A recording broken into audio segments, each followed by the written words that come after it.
My new suspense thriller, Home Sweet Home, is currently on Netgalley, so let me tell you a little bit about it. But if you don't know what Netgalley is a place where readers, book bloggers, and book reviewers can request early copies of books before the publication date. And in exchange for these early copies, these readers are able to review the books ahead of the publication date so that other readers can see if the book is for them.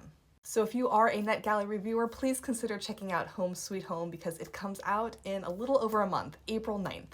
Home Sweet Home is a suspense thriller set in West Virginia that follows the character of Zora, who is a survivor of an alien doomsday cult. Years later, she finds herself getting sucked back into this cult when the date for the supposed end of the world is approaching. This book was totally wild to write. It was so much fun because there are so many different characters that are all tied to this tragedy that has happened at this cult commune. And they're all very different and each has their own reason for returning to the commune on this end of the world date. The book is written as a countdown to the event that the survivors believe will occur on this particular date. They do believe that these aliens are going to return to Earth and essentially save them as the chosen people meant to preserve the human race.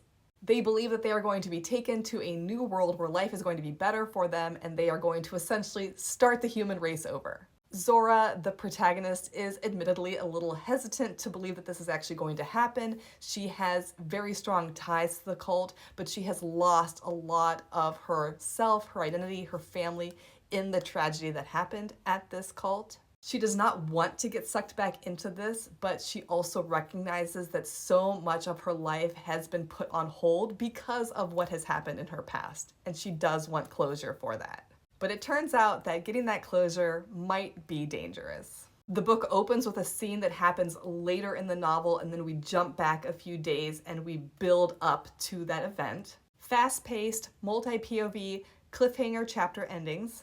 And there is some back and forth between the past and present, so we get to see events in the past and how they relate to what is going on in the here and now. I think this is one of my better books. If you've read my other novels, I think this is my best book since Sweet Little Lies. And if you want to get an early look at it, now is your chance. It is currently on Netgalley. Home Sweet Home publishes on April 9th an ebook, audiobook, and paperback from HQ Stories.